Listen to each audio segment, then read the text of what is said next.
চট্টগ্রামের রাউজানে বিএনপির দুই পক্ষের মধ্যে সংঘর্ষের ঘটনা কমপক্ষে 20 জন আহত হয়েছেন।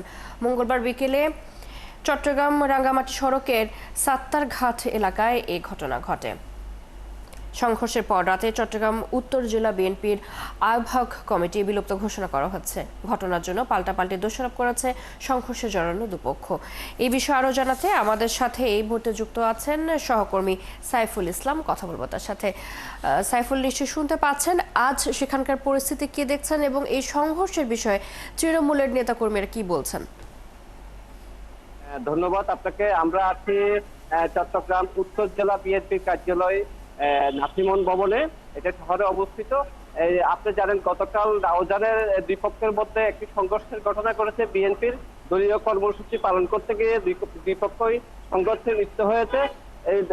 এতে প্রায় উভয় পক্ষে প্রায় 20 জনের মতো নেতাকর্মী আহত হয়েছেন কেন্দ্রীয় বিএনপি নেতা গোলাম আকবর খন্দকার। এবং এটা দীর্ঘদিন ধরে রাউজানের একটি দুই গ্রুপের মধ্যে বিরোধ চলে আসছিল। আপনি জানেন গত 17 বছর রাউজান বিগত সরকারের আমলে রাউজান ছিল অবরুদ্ধ। সেখানে বিএনপির দলীয় নেতা কর্মীরা কেউ বাড়িতে যেতে পারেনি। যারাই মাঝে মধ্যে যেত তাদেরকে গুম করে ফেলে হতো, হত্যা করা হতো। সে আওয়ামী লীগ সরকারের পতনের পরও এই আবার নতুন করে সেখানে সংঘর্ষ শুরু হয়েছে বিএনপির দলীয় নেতা কর্মীদের মধ্যে।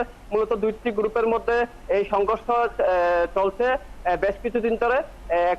একজন হচ্ছেন কেন্দ্রীয় বিএনপি নেতা গোলাম আকবর খন্দকার, অন্য একজন বিএনপি নেতা গিয়াস কাদের চৌধুরী। তাদের দুই গ্রুপের মধ্যে দলীয় কোন্দলের কারণে নেতা কর্মীরা এখানে আতঙ্কগ্রস্তের মধ্যে আছে।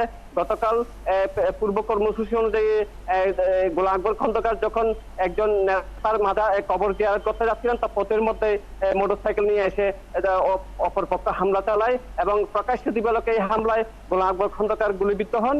এবং পরে দলীয় নেতাকর্মীদের মধ্যে একটা উত্তেজনা সৃষ্টি হয়। তাৎক্ষণিকভাবে দলীয় কেন্দ্রীয় বিএনপির সিদ্ধান্তে উত্তর জেলা বিএনপির কমিটি বিলুপ্ত করা হয়েছে এবং গিয়াসউদ্দিন কাদের চৌধুরীকে দলীয় সকল পদ সহ আরো 4 নেতাকে দলীয় পদ স্থগিত করা হয়েছে।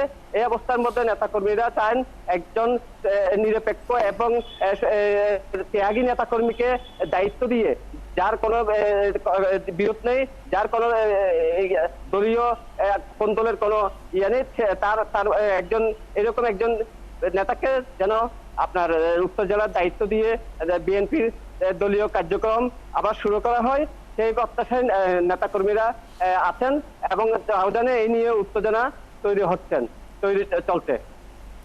সাইফুল, আপনাকে ধন্যবাদ আমাদের সাথে যুক্ত হবার জন্য। রাউজানের সবশেষ পরিস্থিতি জানাতে আমাদের সাথে যুক্ত ছিলেন সহকর্মী সাইফুল ইসলাম।